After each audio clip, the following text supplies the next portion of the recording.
Assalamualaikum warahmatullahi wabarakatuh.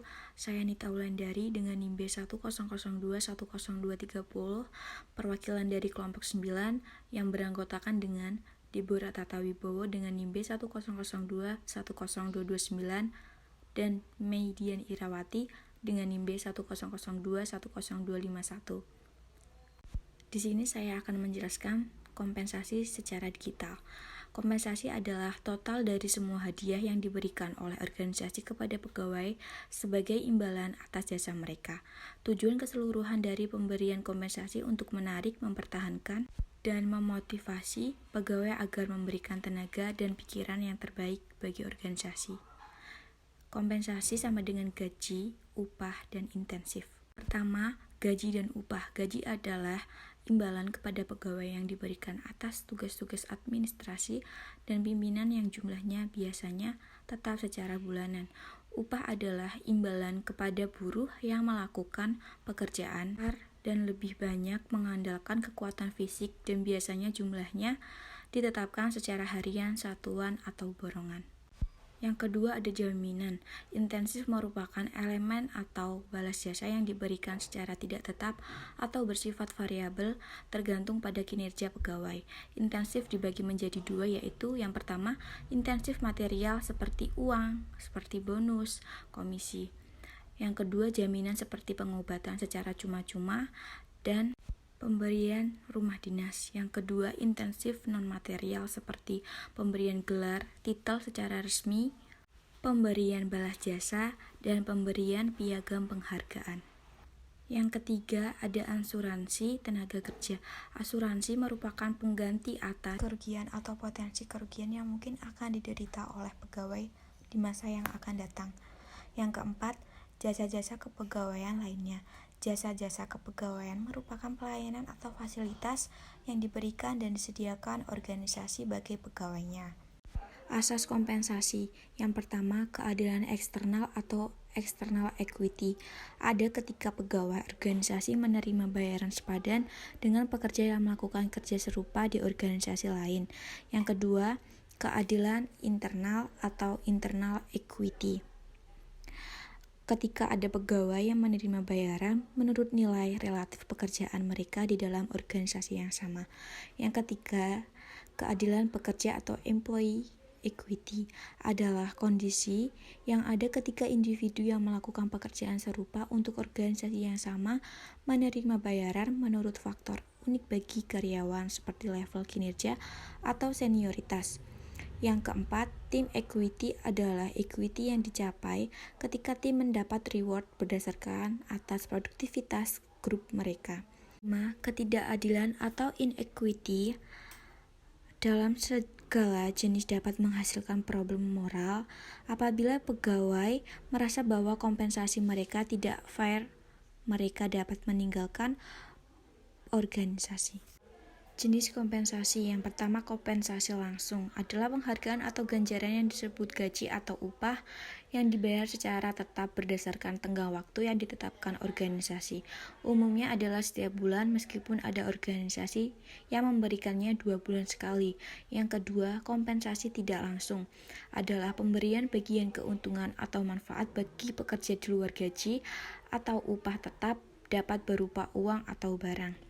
Yang ketiga, intensif adalah penghargaan atau ganjaran yang diberikan untuk memotivasi para pekerja agar produktivitas kerjanya tinggi dan sifatnya tidak tetap atau sewaktu-waktu. Kompensasi menurut bentuk dan cara pemberiannya dapat dibagi menjadi 2 kelompok besar. Yang pertama, kompensasi berdasarkan bentuknya. Kompensasi ini terdiri dari atas komponen finansial dan kompensasi non-finansial. Yang kedua, kompensasi berdasarkan cara pemberiannya. Kompensasi ini terdiri atas kompensasi finansial langsung dan kompensasi finansial tidak langsung. Fungsi kompensasi. Yang pertama, pengalokasian SDM secara efisien. Fungsi ini menunjukkan bahwa pemberian kompensasi bagi pegawai yang berprestasi akan mendorong mereka untuk bekerja dengan lebih baik. Yang kedua, penggunaan SDM secara lebih efisien dan efektif. Dengan pemberian kompensasi kepada pegawai mengandung implikasi bahwa pegawai akan menggunakan tenaga pegawai tersebut dengan seefisien dan seefektif mungkin. Yang ketiga, mendorong stabilitas dan dan pertumbuhan ekonomi. Artinya, sistem pemberian kompensasi dapat membantu stabilitas pegawai dan mendorong pertumbuhan ekonomi negara secara keseluruhan. Tujuan kompensasi yang pertama, memperoleh pegawai yang berkualifikasi. Kompensasi yang cukup tinggi sangat dibutuhkan untuk memberi daya tarik kepada para pelamar. Tingkat pembayaran harus responsif terhadap suplai dan permintaan pasar kerja karena para pengusaha berkompetisi untuk mendapatkan pegawai yang diharapkan. Yang kedua, mempertahankan pegawai yang ada. Pegawai dapat keluar jika besaran kompensasi tidak kompetitif dan akibatnya akan menimbulkan perputaran pegawai yang semakin tinggi. Yang ketiga, menjamin keadilan. Manajemen kompensasi berupa keras agar keadilan internal dan eksternal terwujud. Keadilan internal mensyaratkan bahwa pembayaran dikaitkan dengan nilai relatif, yang berarti sebuah pekerjaan yang sama dibayar dengan besaran yang sama. Keadilan eksternal berarti pembayaran terhadap pekerjaan yang dapat dibandingkan dengan organisasi lain di pasar kerja. Yang keempat, penghargaan terhadap perilaku yang dilakukan.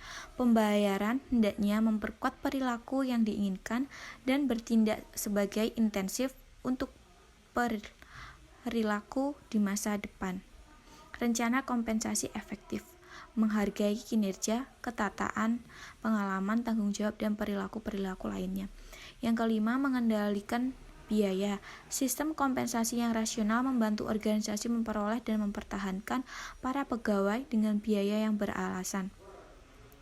Yang keenam, mengikuti aturan hukum. Sistem kompensasi yang sehat mempertimbangkan faktor-faktor legal yang dikeluarkan pemerintah dan menjamin pemenuhan kebutuhan pegawai.